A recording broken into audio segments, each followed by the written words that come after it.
welcome back mga kabarangay sa ating PSTV Plus YouTube channel. Dito po sa ating programang Barangay New Zealand. Ako po inyong kaibigan sa impapawid ng inyong Kuya Rene. Binumbati po sa inyo ng isang magandang gabi, magandang araw at magandang umaga kung saan man po kayo ay naaabot ng ating podcast. Ngayon po ay medyo semi-suki ko na ito dahil pag siya po ay kailangan ko ng yung boses at yung mukha ng mga Pilipino dito sa Aotearoa, New Zealand. Isa po siya sa mga masasabi nating credible and important haligi ng Filipino community. Ito po, walang iba kundi ang ating kaibigan si Russell Shanko. Russell, magandang gabi sa iyo.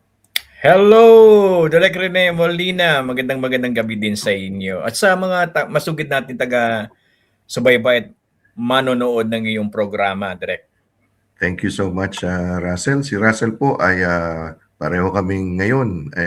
Naiba yung kanyang karir. Medyo nagtuturo din siya. Pero mas bata ang kanyang mga estudyante. At Yes, off-air nag-uusap kami, parang nakakapagod din, pare. So, pero may isang araw pa bukas sa Biyernes. Yes, isang araw pa. So, Russell, kaya kita gustong makausap ngayon kasi alam ko ikaw ay bahagi ng isang upcoming short film. Pero bago natin pag-usapan yun, pag-usapan natin, taga saan ka sa atin sa Pilipinas, Russell? Well, galing taga saan ako. Lumaki ako actually sa Quezon City, sa Project 7. Okay. For how many years doon. So, natatandaan ko, nung tumuntong ako sa edad ng 8 years old, nag-travel na kaming magkakapatid na maliliit sa Tacloban. Tacloban, Leyte. And then nag-aral kami doon. Doon ako hanggang second year high school. And then balik ng Maynila. Doon sa Project 7 sa mga grandparents ko. And so your parents are from Tacloban pala, yung sa father side, and then mother side is Kapampangan, Pampanga. Okay. And then you when you went back, second year high school ka na sa Manila. So medyo iba na yun kasi 'di ba, laking probinsya din parang diba, was it difficult for you to adjust nung Oo, nag-adjust talaga ako ng malaki kasi yung accent ko, Bisaya waray-waray. Nag-iba yung accent ko. So nag-adjust ako sa pagtatagalog. Noon. Pero nung bumalik na ako, actually nung second year high school ako sa Tacloban, kaya masabihin, bumagsak ako noon. Kaya pagbalik ko na Manila, balik ako second year high school. Wala akong ginawa kundi maglagalag Yan. Tsaka yun yung time na syempre kabataan, di ba? Simple yung buhay, hindi pa. Actually, palagay ko you were that generation na wala pang gadgets nung time masyado, di ba? Usap pa nun yung mga mahilig ako na sa mga breakdancing, yung mga strat, nandun ako lagi sa labas. Hindi ko alam yun parang dapat pala humingi tayo ng sample pag kung kaya pa. Hindi na kaya, pare, hindi na kaya. So nung sa high school ka, gumraduate ka doon ka na rin sa Manila nagkolehiyo, Russell? Yes, doon na rin after ng high school. Nag-aral ako sa PMI, Philippine Maritime Institute. Okay. Oo. Bakit balak mo maging kasi usually doon marine nautical science, parang gano'n? Marine engineering course. Marine engineering. Bakit yun ang naisip mo? Actually siguro kahirapan na rin ang buhay dahil naghirap kami noon To make the long story short, madrama yung naging karanasan ng buhay ng pamilya ko from masaganang buhay dahil puro kami alahas sa katawan ng mga maliliit pa kami dahil ang mother ko is alahera and then papa ko is anak ng lolo namin. Of course, yung lolo namin, Chinese yun. Lawyer yung lolo namin, Chinese. So, anak mayaman si papa. So may dugo Chinese ka, Russell? Buong Ako nga Chinese pala, ako. Xiangku Half eh, Chinese, Xiangku. Pinoy. Oo, Kaya Xiangku. Xiangko, oo. Oo. Yun. So, yung ano, yung sabi mo, kaya ka nag-aral ng marine engineering kasi yun ba yung time na medyo bagsak yung family and you wanted to do something, Oo. ano, yung kursong yun na Yun kasi ang pinaka kayang i-provide ng parents ko, yung matrikula. Tas medyo hindi naman kamahalan ng tuition fee nun. Tapos kaya yun ang kinuha ko dahil yung isa sa mga uncle ko sa mother side, kapitan ng cruise ship. Okay. Yun. So, kaya nag-aral ako noon na baka sakali, pag natapos ko yung course na yun, matulungan ako ng uncle ko. But it just so happened, hindi rin ako natulungan. Yun Pero yun. tinapos mo yung marine engineering? Tinapos ko, oo. So habang nag-aral ako, nagtatrabaho din ako noon sa Jollibee. Yan. Okay. Oo. Working student ka pala, no? Working student ako. Oo. Yung Pero PMI ba, sige, go on. Sige. yung habang nag-aral din ako, sumasali ako nun sa ano Direk Rene, sa Itbulaga, sa mga contest. Doon nagsamula yung career ko sa sa mga acting. Yung alam mo na, okay. doon nahubog yung aking kapalang mukha eh. Kasi sa kahirapan na rin.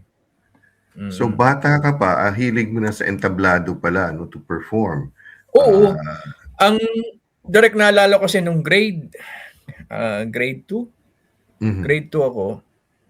Sa ako, nasa Quezon City nag-aaral sa may Santo Niño Parochial School. Dinala ako ng mama ko sa office ni Rading Carlos. Isa sa mga talent manager. Nagpunta kami doon sa El Nino Apartel. Oh yes, Yun. Kay Rading Carlos.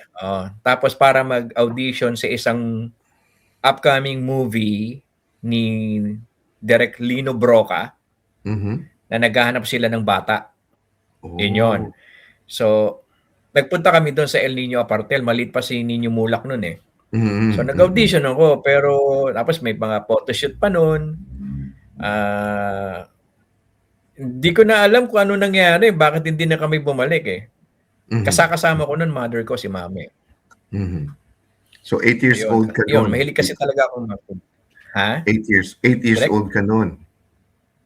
Mga ganon, 8 years old ako noon. Yan. Panahon pa ng kaluskos musmos. Alala mo yun? Oo. Ano na, nung kaluskos musmos, mama na ako, ikaw bata ka pa. Bata pa ako noon eh. Siguro ano ka na noon? Mga high school ka na siguro noon. Ano? Hindi lang, college na ako noon. College ka na ba noon? Oo. Bata-bata mo pa. So, teka, yung PMI, yung ba yung sa Escolta? Kasi yung kapatid ko nag-aral din dun eh. Sa Escolta ba yun? Iba yun. Sa Manila. Yung sa akin kasi sa Pantranco. Yun. Tama. Nakaalala ko sa may Pantranco. Sa may Muñoz, di ba? Malayo sa Muñoz. Sa may Roosevelt, sa may Quezon Avenue. Roosevelt pala. Tama. So, nung tinapos mo yun, nakasakay ka ba sa barko or naiba na yung... Hindi direct eh. Sa halip na makasakay ako sa barko, nagpunta ako ng Saudi Arabia. Okay. Doon ako napadpad. Kasama ko yung kapatid kong younger brother ko. Trabaho kami sa isang food chain sa Saudi. Ilang taon ka sa Saudi Arabia? Kung di ako nagkakamali, 1 year, 7 months ako doon dahil may nangyari sa akin, car accident. Na-involve ako sa aksidente. And then 2 months akong yung recovery period ko dahil yung binti ko na halos nabali. Wow. So, nag-under ako ng therapy ng 2 buwan. And then after kong gumaling, I decided to resign. Nag-tender ako ng resignation. And then kami ng kapatid ko, akala ko nag-resign din siya. Ang usapan namin, uwi na kami magkapatid sabay. Pero it didn't happen kasi na alala ng kapatid ko, pag umuwi kami 2, paano na yung family namin back home? Sino na ang magpo-provide ng needs nila? So nag-sacrifice yung younger brother ko na maiwan. Not knowing na Nung nabilan na ako ng ticket, tsaka niya sinabi sa akin, "Kuya, hindi na ako nag-resign. Ikaw na lang umuwi." So, wala na akong nagawa. Parang ang bigat-bigat sa Oo, kalooban ko, iniwan ko oo. yung kapatid ko. That's correct, oo. Oh, Yun saan yun. So, sa nagtagal siya Middle doon ng East yun? 5 years straight. Sa saan sa Middle East yun kayo? Nag-start Riyadh and Jeddah.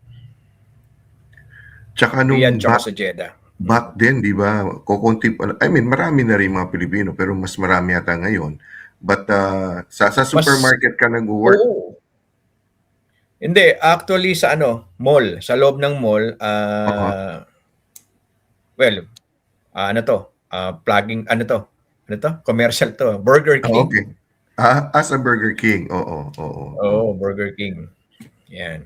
So bumalik ka sa Philippines, binata ka pa noon nung time na yon when you were in the Binata Middle pa, East? oo. Oo. So bumalik ka and then what were you doing nung pagbalik mo? Pagbalik ko, nag-apply ako sa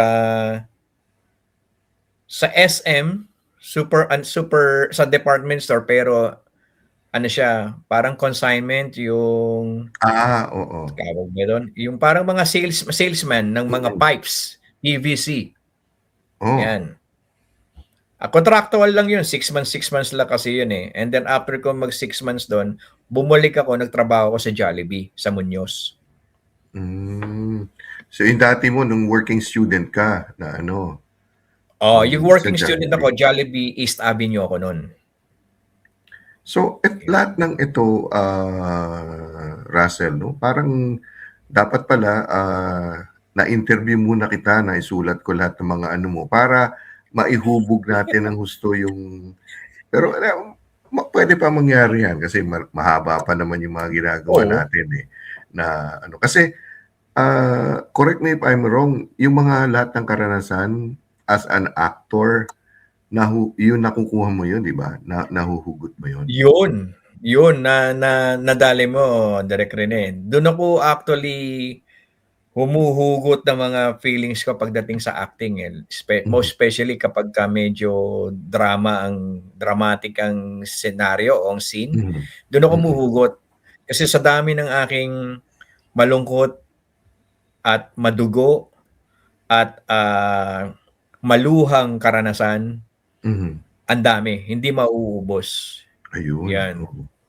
And so you also became involved sa ABS-CBN, di ba? You underwent some mga training, yung workshop. Yes. Kwento mo doon. Sa acting workshop. Yeah, batch 44 sa circa ABS-CBN Talent Center. Talent Center. Talent Center. Yeah. Oo. So nag-workshop ang ka aking mentor ko doon, ang director namin si Direk Beverly Verhel, yung kapatid ni Ace Verhel. So, nung yung sa workshop, gaano katagal? Tsaka anong pinapagawa sa inyo nung time na yon sa workshop? Ano yun? Inabot ng, hindi ako nagkakamali, 3 months to 4 months yun. Oh, matagal din. Acting workshop. Oo. Tinuro sa amin yung mga techniques. Tapos tinuro sa amin yung kung paano matuto na halimbawa kaharap mo ang camera pero isipin mo walang camera sa harapan mo, ikaw lang yon.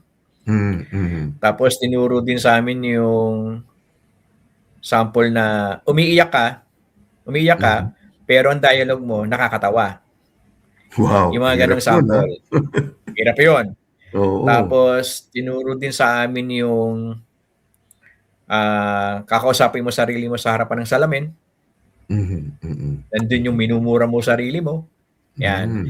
Nandun yung tinatawanan mo sarili mo. Yan. Tapos yung may mga pagulong-gulong kayo sa sahig. Tapos sisigaw kayo.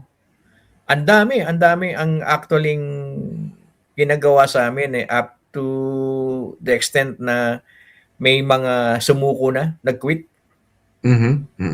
Kasi sa pressure na siguro, sa pressure, tsaka naisip nila, hindi ako para dito, hindi ko kaya. Pero ikaw hindi ka sumuko. Hindi ako sumuko. Kasi pag sumuko ko, nanghinayang ako doon sa binayad eh. So binayad actually, oo. ano na ako nun, may ano na ako nun. Hindi ko alam kung may asawa na ako noon o girlfriend ko na si Maricar. Mhm. Kasi ang pagkakaalam ko, si Maricar nagbayad ng talent ng ano ng tuition ko dun sa ABS-CBN. Yung girlfriend mo nagbayad, ah.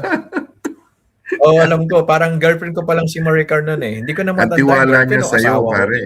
Napakalaki ng Oo, tiwala ni Maricar. siya nagtutulak. Oo. Ang binayaran niya no, alam, natatandaan ko pa parang 6,500 pesos eh. Oh, malaki na Noon yun, pa yun nung ah. time na yun. Oo. Oo, malaki na. So yung habang nagwo-workshop o after the workshop, so parang pool yan, di ba? Parang napasama ka sa talent pool tapos ilalagay kayo sa mga productions nila. Parang ganon. Oo, merong graduation 'yan. So Mm. bago kang mag-graduate, hindi ibig sabihin 'pag natapos mo yung buong session na 'yon, buong course na Mm. 'yon, pasado ka na. Mm. Ang huli mong dadaanan si Direk Beverly Vergel. So Mm. merong sa loob ng isang studio, may camera na, may Mm. cameraman, Mm. and then may nasa harapan mo si Direk, okay? Bibigyan kanya ng senaryo na yun ang sinasabi sa amin ng director namin, ng mentor namin din na isa na expect the unexpected. So may Mm. bibigay sa yung script a day before o 2 days before nung finale namin Mm. na i-reviewin namin. Pero ang nangyari sa actual, sa harapan ng Direk Beverly Vergel, iibahin niya yung senaryo. Okay. So Wow. dapat ready ka sa ganon. So Mm. aware ka din, pero ang nangyari yung iba unaware. Mm. Kumbaga, nagbakil sila, hindi alam Mm. ang gagawin, nataranta, anong gagawin ko? Hala, Mm. ito pinag-aralan ko. Pero Oo. pagdating doon, hala, paano ko i-execute to? Itong Mm. acting. Mga Mm. ganon. Doon ako 2 thumbs up kay Direk Beverly. Na-surpass mo yun. Oh, okay. Oo. Oo. Ang ganda, naalala ko yung eksena nun eh. Mm. Binigyan niya ako na kunyari ako daw ay isang OFW, OFW Oh, na yun. nakulong. Ah. Tapos, ako yung napagbintangan na pumatay sa isang foreigner, ganyan. Mm. Tapos may mga anak ako sa Pilipinas, paano ko gagawin yung ganong remedyo? Mm. Kumbaga, monologue ang ginawa ko doon. Walang Mm. script yun. Salita Mhm. ako. Ako gumawa ng sarili kong dialogue. Mhm. Tapos doon, umiiyak ako, sumisigaw ako, nagmamakaawa ako. And then after nun, cut! Tagal nun, cut! Sabi ko sa loob-loob ko, Direk, ikat mo na, pagod na ako. Iyan pa rin ako na yan. Tapos cut! Tapos mamaya narinig ko kay Direk Beverly, kinausap niya yung parang assistant director. Mhm. Ayun naman na to i-book mo na to. Yun na Ah, narinig ko, i-book. i-book, Yun. oo. So hindi niya sinabi sa akin yon na meron plano o project akong gagawin. Pero Mm. narinig ko dun sa sinabi, i-book na to. Mhm. Yun. And then, 2 days after nung finale na yon, nagkaroon na kami ng group photo shoot na lahat kami nakakulay puti. Ganun sa Star Circle eh. Sa Mm. ABS-CBN, lahat ng mga artista na nanggaling sa workshop, mga nakaputi Mm. sila. Mhm. Tatandaan ko nga yun eh. Proud na proud ako dun sa suot ko eh. Yung pantalon Bakit? na parang kinis-kinis, nabili ko pa sa palengke. Tapos t-shirt ko na parang pamasok lang. Sabi ko, parang ganda na ng forma ko Pero Black and white. yung mga, oo, basta white. Pero yung mga kasama ko, ang gaganda ng suot nila, mga nakasapatos na Mm. mamahalin, mga Converse, mga damit nila, may mga pangalan. Sabi ko na lang sa sarili ko, di bali, okay lang. Basta importante, proud ako sa sarili ko, natapos ko to. Mm. Yun, kaya nandun kami sa yung parang Graduation photo, parang souvenir. gano'n. Graduation, Souvenir, souvenir oo, book, oo. oo. So ano yung Yan. sinabi niyang i-book ka? So anong sunod nun? May Yun parang teleserye. ah, Teleserye yun Parang teleserye yata yung parang project na yun na siguro. oo. At that moment, that time, si SC Maricar nag-apply na rito sa New Zealand Mag-asawa na pala kami noon, yun. Okay, oo. Kasi wala akong trabaho eh. Kaya sabi Mm, ni Maricar, might as well mag-artista ka na lang, mag-audition ka. Kasi mm, yan naman ang gusto mo. mhm, So naalala ko na yun. Yun pala nangyari. And then, nag-apply si Maricar tapos nagpadala ang Immigration of New Zealand na we are selected as mm. migrant to migrate in New Zealand. So anytime pwede kami pumunta dito.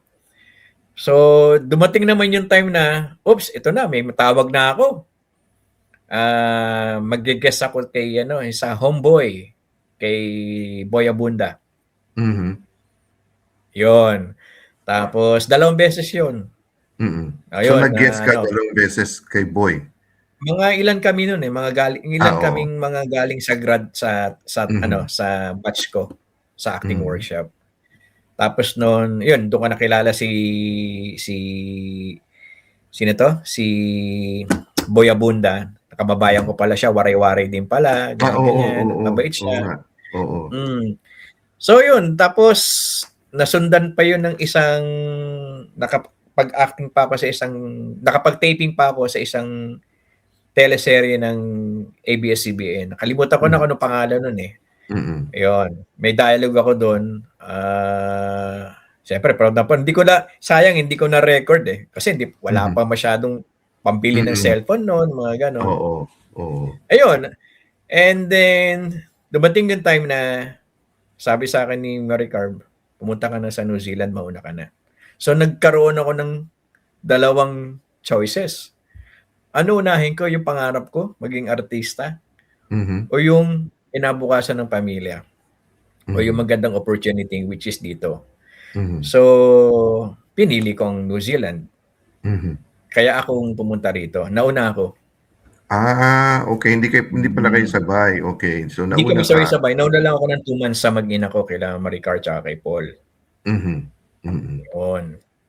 So, Pero yung ano, yung okey, so hindi masyadong full-blown yung iyong career, pero napapasama ka sa mga pelikula, 'di ba? Yung parang sa oo, Pilipinas. before ano yun, binata pa ako noon since nung mag-graduate ako Okey.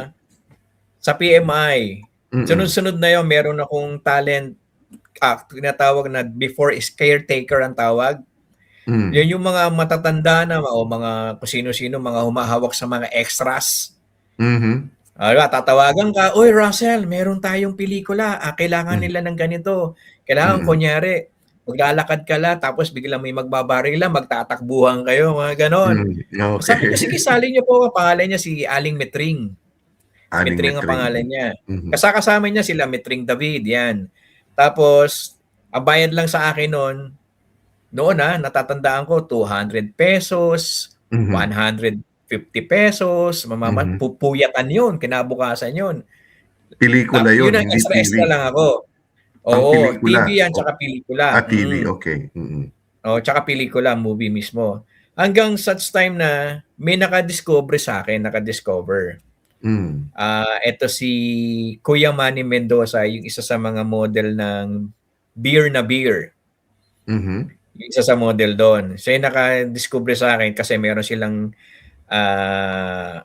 talent agency na tinatawag na MARU, which is Maru, stands for Manny, Arthur, and Rusty. Tatlo sila. hmm, Si mhm, Rusty, director yon ng TV4, tsaka sa mga hmm, telenovela. okey, mhm, Yan, tsaka Entablado Pilipino. Siya ang may-ari, siya ang may hawak sa mga stage yung play. mga stage, Doon oo, nagsimula ang karir ko. Yun. mhm, Doon ako nahubog. okey, oo. And then, Mm. nahasa lalo nung nag-workshop ka sa ano 'no, Yun, sa oo. New Zealand, sa Oo, ABS-CBN ano. oo. Ah, bago tayo ano, are there any regrets, Russell, na medyo napigil yun at, because you had to come to Aotearoa, may regrets ka ba na nangyari yun? Actually, parang siguro out of 100% regrets ko is siguro 60%. Hmm, Kasi mhm, kung tinuloy ko, hindi ako pumunta dito, mhm, malamang may career pa rin ako sa Pilipinas na bilang character actor. Character hmm, actor ako malamang, hindi mhm, bida. Hindi ako mhm, bida, character actor. Malamang ganun pa rin mhm, ako. Kasi yung mga kasabayan ko noon, nandiyan pa rin sila eh. Mm. Nandiyan pa rin sila, lumalabas sa pelikula, sa mga TV. Kaya Mhm. lang, hindi sila ganong kasikatan. Mhm. Yon. Pero yung iba, nagkaroon na ng group band na nagko-concert na din sila. Mhm. Nandun yung iba. Yung iba naman, nakikita ko sa, siyempre nakakausap ko din, kasama nila yung mga sikat na artista na ngayon may Mhm. mga edad na din. Mhm. Kasama nila. Yan, kagaya nila Joko Diaz, nila Mhm. Jay Manalo, yan, mga kasama nila yan. Sila Hmm. Ramon Christopher, yan. Mhm. Mhm. So, ako siguro, kung nagtuloy-tuloy, malamang kasama din nila ako eh. Mhm. Pero, regrets na magpunta dito, wala. Mhm. Kasi para sa kinabukasan ng family ko yon. Ng Tsaka siyempre ng family. anak. Oo. Tsaka ano, yung tama yung sinabi mo, yung mas actually yung sikat, okay yung sikat, yeah, may project ka, pero yung character actor, mas maraming Oo. maraming project yun kaysa yung ano, kasi palagi continuous yun eh, tuloy-tuloy yung mga character actors eh. Oo. Kasi yun Oo. ang Oo. bumubuo ng ano, ng kwento, di ba? Mm. So, nandito ka na sa New Zealand but then hindi ka natigil kasi you also started performing hanggang sa napasama ka Yes. sa Miss Saigon, 'di ba? Yung Miss Miss Saigon. Saigon dito sa Auckland. Oo. Oo. So, Mm. hindi mo tinigil yung pangarap. Naiba lang Hindi ko yung tinigil. venue. Naiba lang yung venue. Oo, nag-iba lang yung venue. Hindi ko lang tinigil yung pangarap ko. Nag-involve pa rin ako sa acting. In fact, nag-involve din ako sa isang talent agency dito sa New Mhm. Zealand. And then yun nga, napasama ako sa Miss Saigon. And then, nakuha din akong isa sa mga Face of Juan, isang documentary Mm. film na ginawa Mhm. dito sa New Zealand, which is yung Juan in Transit. Mhm. Oo, Okay, nasa napanood ko yun, YouTube yan. oo. And Mhm. then, naging radio, yes, naging radio DJ din ako, or announcer, Mhm. sa Samut Sari, tsaka may online DJ rin ako noon. Ang dami, tapos naging singer, entertainer sa mga Mhm. pageants, Mhm. and then sa mga events, hanggang sa lumawak na lumawak yung network ko when it comes to sa entertainment eh. Mhm. Yun. Di And then di ito ba nga, currently, isa ng vlogger. di ba napasama ka pa sa isang, pelikula ni MacArthur, 'di ba, yung dito sa Auckland Chinook eh. Ay, oo. Oh, ikaw talaga ikaw ang nakakaalala. Ako nakakalimutan ko yung mga yan.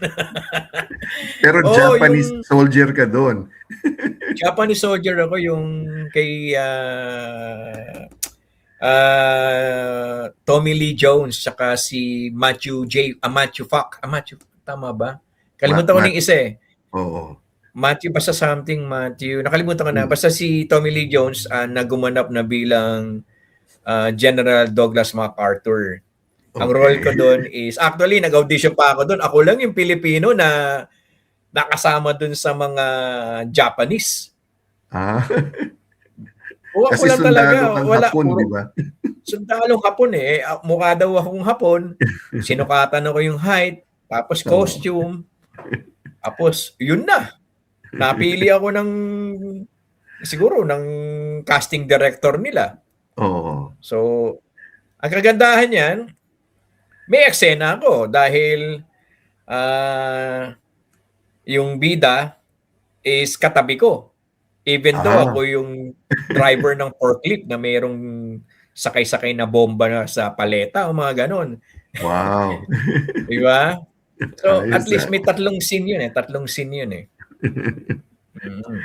So etong lahat na 'to and then now you evolve into, kasi siyempre with technology, 'di ba, you are a food and travel vlogger, 'di ba? Not only Oo. not only New Zealand pero pa sa Philippines saka ibang bansa 'pag nasaan ka. Minsan may nakita ako sa Mexico, nag-vlog ka dun, 'di ba, nung nasa Ay, oo, Mexico ka. yung ano naman yun, Dre. Ay, pero bare, kalimutan ko ay habol ko lang gumawa din Oh, ako ng movie dito, kasama ko yung mga artista sa Pilipinas. Naalala mo Okay. yung Runaway? Yes. Ah, Oo. Oo. sa Queenstown namin sinut. Oo. Yun. So, ito yung sabi ko, ito na yung ticket ko sa pelikulang Pilipino na para magbabalik ako sa pelikulang Pilipino. Kasi ang plano ng producer nun, pa nagkaroon ng press con, papupuntahin nila ako sa Maynila para umatid Mm. ng press con. Sabi ko, Kasi wow, ang bida ganda ka diyan, 'di naman! ba? Bida ka Ha? diyan sa movie. Isa You're ako sa main. mga actor doon, cast, Oo. dahil ang role ko doon is tatay mismo ng bida ni dito, ano yung pangalan nito?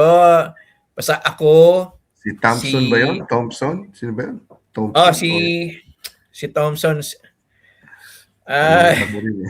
pangalan nito basta yung si MJ Lastimosa, si Odi Gemora, Kit Thompson, yon si Kit Thompson, Ayun, yung Thompson anak nga, ko, oo. yon. Oo. Tapos si Maureen Roblowitz, Mm. yung Miss Universe Philippines. So, ako yung tatay doon ni Kit Thompson. Maganda siya kasi drama siya eh. Sabi ko, ang Mm. ganda ng eksena namin, ang ganda ng batuan ng lines, magaling yung director, si Direk Casque Flores, Mhm. under pala to ng Reality Entertainment, Mm. tsaka na produced by 100% Pure New Zealand. So, Oh. yan. So, ang ganda ng project. So, ang final showing talaga niya is September 11 o September 12, natatandaan ko, sa Philippines 3 years ago. Mm. Hindi ko alam kung bakit hindi natuloy. Tapos na lahat, ilalabas na lang. So hindi na ilabas. Oh, Hindi na wow. ilabas eh. Nagkaroon ng issue eh. Yun ang Mm. pagkakalab ko. Actually, even yung director, hindi rin alam kung bakit, ano nangyari, bakit nagkaganon. Mm. Hanggang sa nang makausap ko yung director, parang ang sabi, merong isang international producer ang gustong bumili ng movie. So may pag-asa pa na May mag-ano yan. pag-asa pa, hopefully sa Netflix Kasi gawa palabas. na eh, di ba? Gawa na eh. Oo. Hopefully sa Oo. mga streaming services, Netflix or kung saan Exactly. man. Oo. Oo. Dapat talaga papalabas yun sa upstream. Doon Oo. talaga, upstream. Oo. Oo. Yun yung ano. May mga bumili na ng tickets. Even ako, bumili na nga ako ng tickets para mapaload ko eh. Mm. Hanggang sa nagulat kami, postpone, cancel. Tapos, Cancel. ang dami nagalit kasi nga hindi nila ma-refund yung mga Yung sa binayad mga nila sa tickets. tickets, mga ganun. Oo. Oo. Oo. Pero hopefully ay may silver lining pa rin dyan. Kasi hindi pa naman, ano pa lang, di ba? Mga 2-3 years ago yan. So, 3 years pa okay lang eh. pa. 3 years ago. Oo. 3 years, magpa 4 years, I guess. Oo. Oo. Okay pa rin yan na ano, baka within the couple of months or years. So, etong being Oo. a food and travel blogger, natatawa ako sa, parang sabi ko, parang kaya si paring Russell, pag may food, di syempre, iba-vlog mo yun, ano? Pagkatapos, kakain ka, parang ganon, di ba? Taste. Pagkatapos, wala na sa camera, ba yung off-cam na, Oo. kakainin ko na yun, basta masarap yung pagkain. Ang Yun ang sarap. yun ang ano ng isang food vlogger na syempre kailangan Oo. niyang parang you taste it and you enjoy and then travel pa, no? Maganda yung niche na finocus mo is yung food and yung travel. And I've watched your vlogs na fini-feature mo yung mga kababayan natin, yung mga negosyante, malaki, maliit na ano. Hindi nga lang food, di ba? Minsan may iba ka ng basta something to do with the Endorsement. Filipino. Oo, mga entrepreneur. Yung mga beauty, healthcare, mga skincare. Meron din diyang mga massage. Oh, yes. Yan. Oo. So, ngayon naman konting ano tayo, magbigay tayo ng teaser kasi lingid sa kaalaman ng ibang mga tagapanood, tagapakinig, kami ni Russell early this year, noong January, first week of January, may tinapos kaming short film which is now in post-production at lalabas po siya, premiere niya sa April, no? At major role si Russell dito. So, siya yung... Saka si Direk. Minor na. Si Direk Loy. si Russell, when I wrote the script, no, it's a short play, naisip ko talaga si Russell ang gusto kong ano, kaya nga pinilit ko siya, sabi ko, pare may audition ako. Pwede ka ba mag-audition? Kasi I want the process, 'di ba? Yung parang tapos yung iba kasi sasabihin, "Oh, dapat hindi pala dapat kasali ako diyan eh." O hindi ka naman dumating sa audition, wag mo sabihin Audition. kasali ka diyan, 'di ba? But Russell made it a point na busy siya pero dumaan siya and pero naiisip ko na si Russell without knowing his background, yung kwento niya. Kasi nakikita ko yung passion niya to help the community tsaka yung acting and singing, no? So, eto Russell, anong thoughts mo dito sa ginawa natin without siguro yung wala masyadong spoiler alert, no?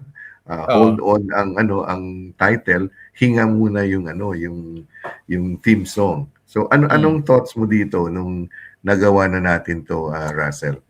Well, ang thoughts ko dito, magkakaroon to ng malaking tribute actually sa mga Philippine movie actually, tsaka sa mga kababayan nating pamilyang Pilipino na nandito ngayon sa New Zealand na makaka-relate dito sa istorya. Actually, nung makita ko yung script, sabi ko, uy, parang ako to makaka-relate ako dito. Sabi ko, galing ni Direk Molina gumawa ng script. Talagang hindi namin pinag-usapan to. Pero yung script is parang relate ako dito. And then,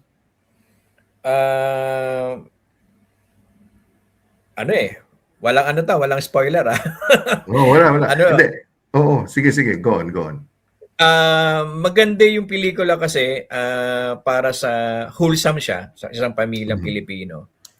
Tapos storya to siguro na pare, pwede na natin sabihin yung parang yung storyline para alam nila. Isang Pilipino na may pangarap sa buhay niya, no? May pangarap sa buhay niya na magkaroon ng katuparan even though meron nag-hold sa kanya. Yun, meron nag-hold sa kanya sa dreams niya na napilit na nagtatalo. Alin ba? Ito ba o ito ba? Yun. Kaya napakahirap sa isang aktor na ako yung nag-portray sa role na yon kung paano ko i-execute yung role na yon. Actually, direct after nung shooting natin, pag uwi ko ng bahay, sakit ang ulo ko. Yung totoo yun, sumakit ang ulo ko talaga. Sabi ko, binigay ko ng todo yung ko doon, yung acting. Kasi gusto ko maging ma-justify natin yung yung istorya, yung eksena, pati yung script lalo na. Kasi syempre, ang pangalan ng nakatayan dito, Direk Noy Molina, pati script siya din, ikaw din eh. So gusto ko ma-justify na maganda to. Plus, magaling pa yung isang kasama nating aktor, si Tita Lourdes. Oo, si Lourdes Santos. Oo. Ito pa mga kaibigan, si Direk Noy Molina, kung hindi magaling na aktor yan, hindi ako madadala. Hindi nala rin ako niyan eh. Magaling na aktor si Direk Noy Molina, hindi lang basta si Direk Noy Molina, ganyan, alam nyo, pasalita-salita lang yan, reporting. Nako, pag nakita nyo yan, pag napanood nyo po mga kaibigan, magugulat kayo. Hala, si Rene Noy Molina, isa pa lang. Wow! Yun ang kagandahan doon eh. Pati ako nagulat direct eh. Sabi ko, gagalingan ko, gagandahan ko para lahat tayo actually.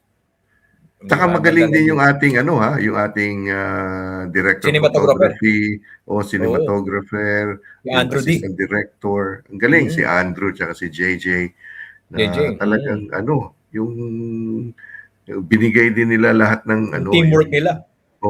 Teamwork nila eh.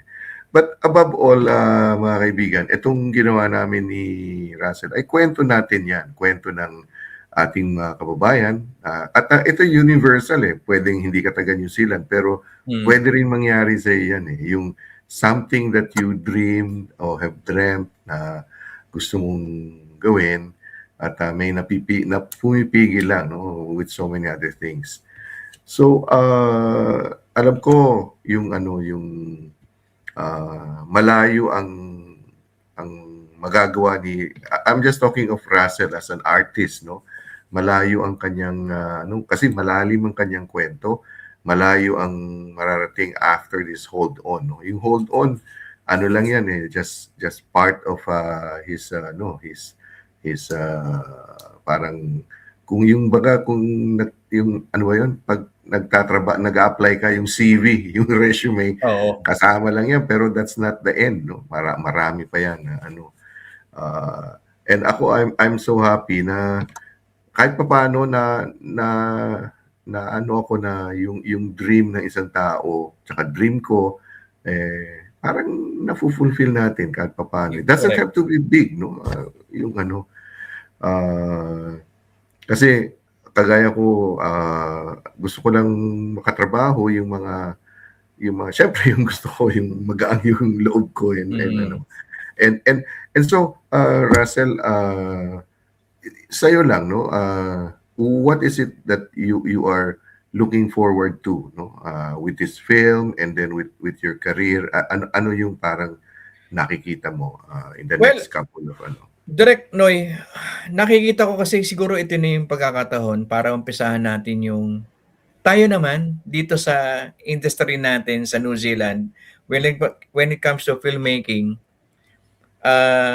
pakilala tayo na meron dito sa New Zealand, sa bansa ng New Zealand na may mga Pilipino na magagaling na aktor, magagaling na artista, magagaling na direktor, magagaling na cinematographer, mga scriptwriters nandito sa New Zealand.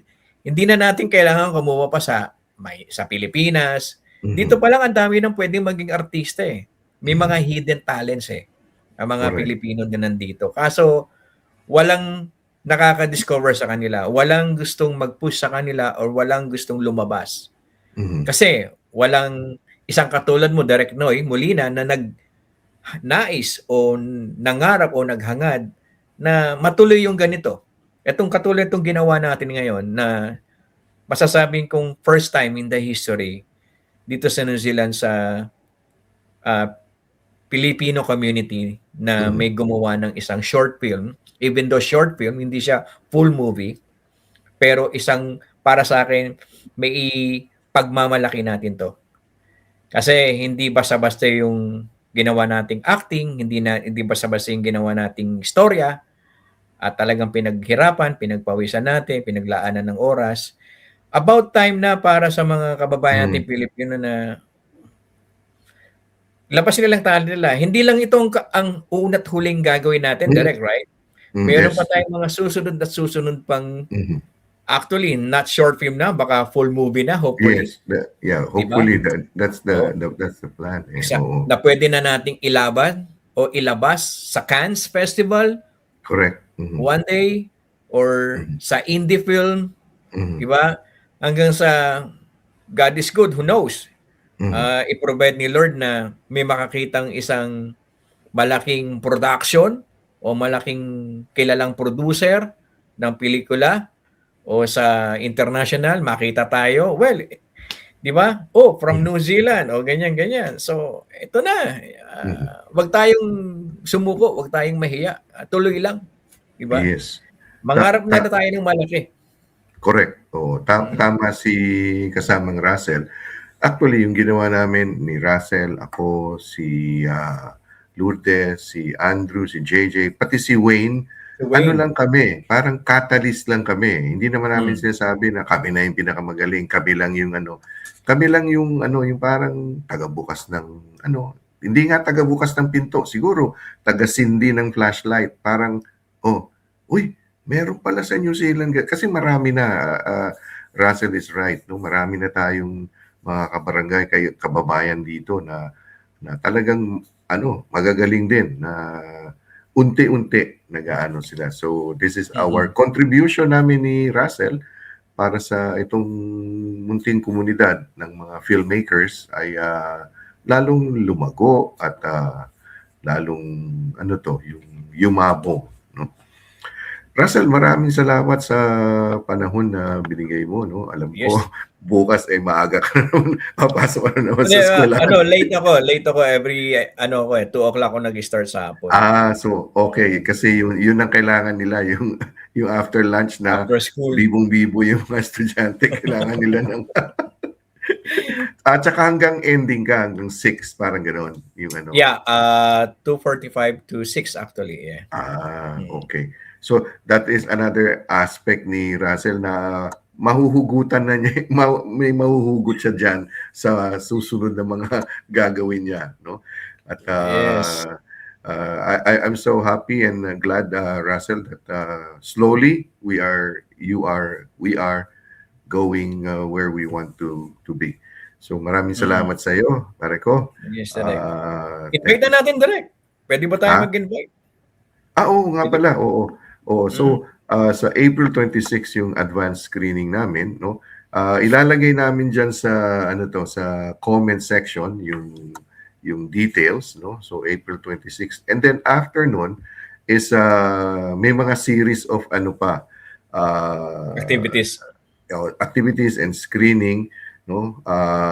And as much as possible sa pag may screening kasi short film. So pwedeng after the short film merong Q&A. So nandiyan ang mga artista, si Russell, si Lourdes, si Wayne, ako na kung ano. So yan, antabayanan niyo po. Ito po yung aming hold on, yung title ng pelikula. At after this ay ipapalabas po namin, ididikit namin dito sa podcast yung teaser video namin, no? Para lang meron kayong makita na, totoo pala yung kinukwento nitong dalawang kulokoy na to, parang gano'n. So, thank you very much, sir. Thank you. Thank you so much, direct. At nais ko rin magpasalamat sa ating mga tagapanood, tagapakinig dahil pinayagan nyo kami ni Russell na pumasok sa inyong mga tahanan, sa inyong mga puso sa mga panahon na ito. Thank you, take care, and God bless. God bless you all. Salamat po.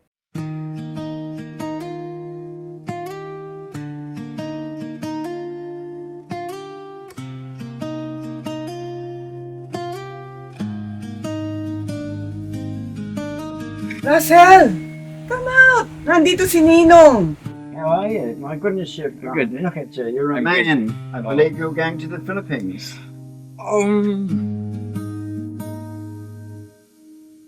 Naalala mo pa ba nung nagkasakit ka nung bata ka pa? Hindi ako umalis sa tabi mo. Hindi ako sumuko. Ganyan talaga ang pamilya. Hindi sumusuko kahit mahirap ang sitwasyon. Tama na! Please, tama naman oh! Hindi ko kasalanan kung may pangarap ako. Alam mo anak, parents don't own their children.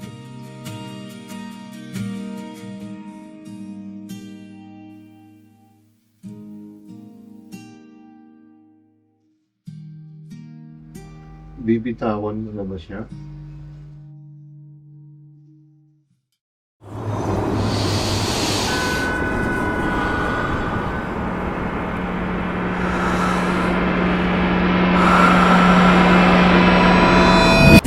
Hinga muna, kahit sandali lang ibaba ang mundo.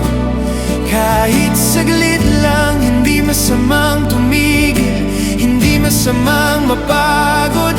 Ang mahalaga ikaw, bago ka maubos. Hinga muna, bago ka maubos. Hinga muna, bago ka maubos.